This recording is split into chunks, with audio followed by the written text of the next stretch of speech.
The Lion and the Mouse.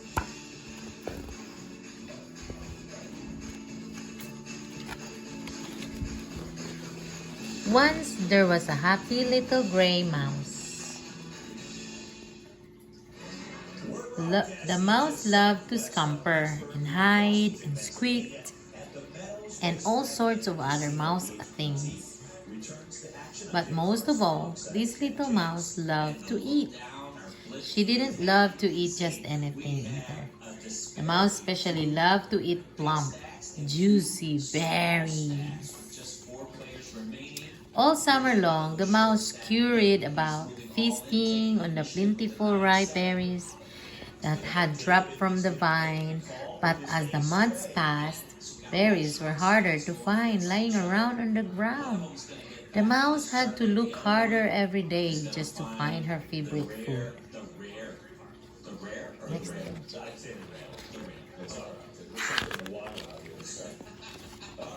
One day, a lion was taking a nice nap in the sun.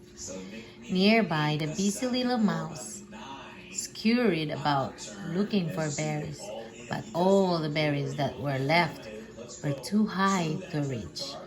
Then the mouse spotted a lovely bunch of berries that she could reach by climbing the rock below them. When she did, the mouse discovered that she hadn't climbed a rock at all. She had climbed right on top of the lion's head. The lion did not like to be bothered while he was sleeping. He awoke with a loud grumble. "Who dares to tickle my head while I'm taking a nap?" he roared. A grumpy lion. Next page. But little mouse doesn't mean that. The little mouse scrambled to get away from the lion, but he was too quick. The lion scooped the mouse up in his paw.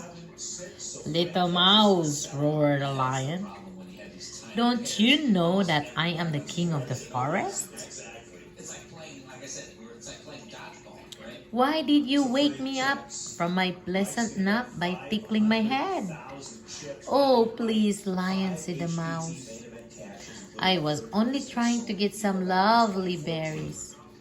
Just see how much you like it when I tickle your head," said the lion.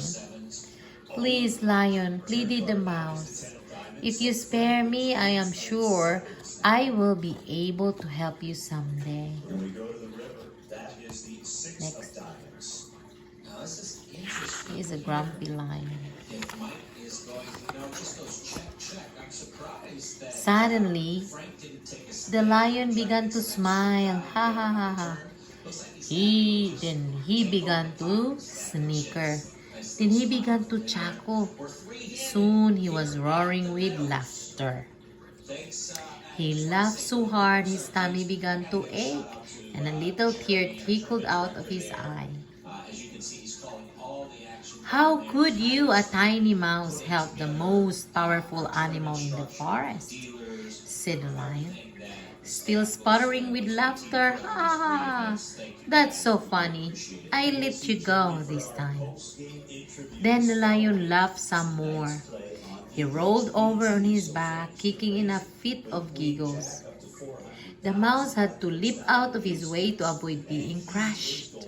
Off she ran as fast as she could.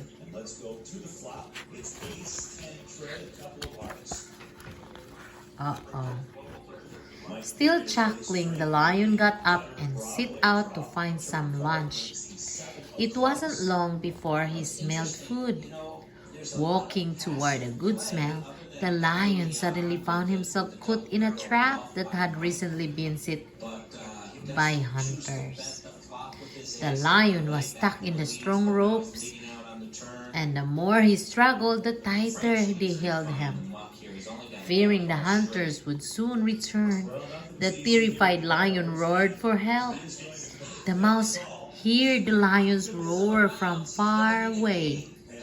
At first, she was afraid to go back, thinking the lion might hurt her. But the lion's cries for help made the mouse sad.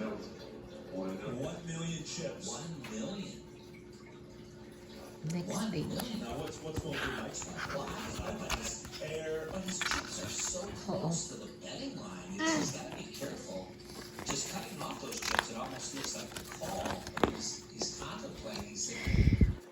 The mouse also remembered her promise to help the lion. She hurried to where he was tangled in a trap. "Oh, lion," said the mouse, "I know what it feels like to be caught. But don't worry, I'll try to help you." "There's nothing you can do," said the lion. "These ropes are very strong." Suddenly, the mouse said, "I have an idea." She quickly began chewing through the thick ropes with her small, sharp teeth. She worked, and before long, the mouse had chewed through enough rope for the lion to get out of the trap. Wow, see, lion? You cannot judge the mouse of his strength, right? He's big and he's small. The lion was very grateful to the mouse. "Thank you for saving me," he said. "I am sorry that I laughed at you before." Then the lion scooped up the mouse and placed her on his head. He carried her back to the berry bush and lay down under it. "Mouse," he said, "reach up and pick one of those berries." Ooh, how nice. The mouse plucked the very biggest berry. The lion took the mouse in his paw and said, "Let's stick together. I can help you reach the berries, and you can get me out of a tight spot now and then." And they've been friends ever since. Is it a nice story? See, friendship. Friendship is a wonderful. The more people you share it with, the better it is. In this story, the lion and the mouse learned how fun it is to make new friends. At first, the lion and the mouse did not want to be friends, but in the end, they discovered that even though they are very different, they can still be a good But Mom, your friend. milk is not hot.